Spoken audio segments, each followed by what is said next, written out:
Alright, well, as some of you may remember, a while ago there was a film called The Hunt that was supposed to come out. Some people got fake offended, and so they pulled it, sat on it for, I don't know what, 6-8 months, and then cut a new trailer, which was very different than the original trailer. It really looked like a Most Dangerous Game ripoff. The subsequent trailer, when they finally decided to release it, had all this political overtone bullcrap. But finally it hits, and it's out, so let's check it out now.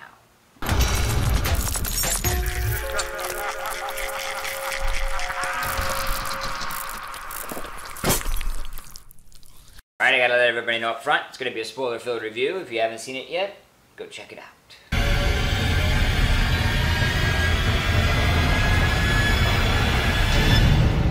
Basically, in a lot of ways, it is the Most Dangerous Game.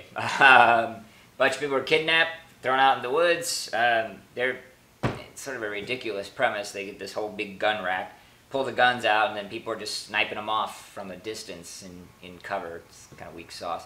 Of course, you know, a couple of them are a little smarter than the others, and so then they start to get their revenge on the people hunting them, and hilarity ensues. All right, I gotta start out with the likes, and I gotta say, and you'll probably definitely want to tune in for the dislikes to get further, you know, because I'm just going to focus on the likes. Structurally, conceptually, there was a good sound premise here, right? Okay? So you've got, let's just go vagaries, right? You have a group of people that capture people and hunt them. They end up picking the wrong person, who is actually trained and has the ability and the knowledge to fight back, does so and seeks revenge. Structurally, that's not bad. Yeah, not the most originally eyed thing in the world, but you've got some room to wiggle, some room to move, some things to do with that. And so I did like that aspect. I like the overarching concept and story of it. I've mentioned in the past, anytime studios put any kind of money behind effects, you tend to get some good gore effects. They did have some CGI blood in this. It's kind of unavoidable at this level. But when it got into the close-ups and kind of the nitty-gritty, you got some decent stuff there. Honestly, Betty Gilpin is the star, who I know from Glow, the TV show, where she's absolutely amazing. She's amazing in this for two reasons. One, a totally different character than the Glow character. And that's really a big deal, because, you know, just because you're famous and a super duper actor doesn't mean you can actually act. She can actually act. Two, the character that she plays and/or the way in which she chooses to play it is refreshing. It's very different. You don't see a final girl like this in a lot of horror movies, and I really appreciated her take on the character. Alright, it is dislike time. So, I told you that I like the structure and the idea and the concept, right? So, whoever, you know, not whoever, but the writer, nameless, decided, oh, well, I'm going to take that nice idea and then I'm going to put politics into it. Okay, well, mistake number one, no one wants to see that crap. That's not why we're going to the movies. Or,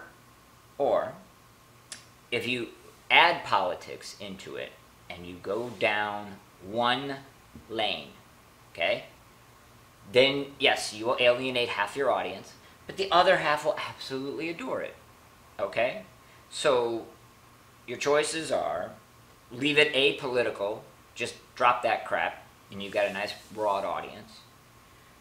Go down a lane, say, look, I'm going to point the liberals as awesome and the conservatives as idiots, or I'm going to paint the liberals as a bunch of rich, snobby, elitist assholes, and the conservatives as the resourceful, witty ones. Alienate half your audience. The writers chose option 4, which is, we're not going to make a statement about either political line. Instead, we're going to say, well, you know, there's good and bad on both sides, which is what we all already know. Duh. That's not why we're going to the movies. It's escapist entertainment. So, what happens when you don't go to either lane? You present both sides as both good and bad. You alienate 100% of your audience. So you have a choice. No politics, 100% of your audience. Either political slant, 50% of the audience, or both political slants are okay and also bad, 0% of your audience. That's the route they chose. So if you're going into this film and you're cheering watching conservatives get killed, you're gonna get disappointed sooner or later. If you go into this movie and you're booing these elitist liberals, you're gonna lose it out in the end. And if you ask the writers, they'll be like, "That's the point." So you're giving a point that everyone knows. Like, well, let's do a movie about how everyone lies. Okay. And? Well, but this person doesn't lie as much as this one. Duh. You know, you just pick a lane. Or, better yet, leave the politics at home. It really just doesn't have any point in, you know, escapist entertainment if you don't have a deft hand at doing it. You want to see how a political statement is done correctly? I've said it before, I'll say it again. Go watch Parasite. That's how it's done. Alright? As soon as you're at that level, come back and make another movie.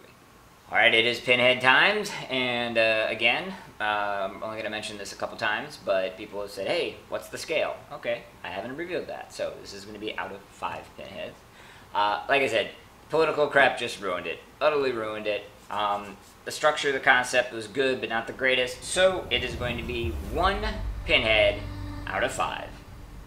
Alright, anytime that there is a political or socio-commentary film, the comments go crazy. And that's what's going to happen here. So let her rip. Everybody come on here, and this is your golden opportunity. No matter which aisle side you're on, you get to go off on me on both of them. Yes, you love to be fake offended, so here's your chance. Have at it.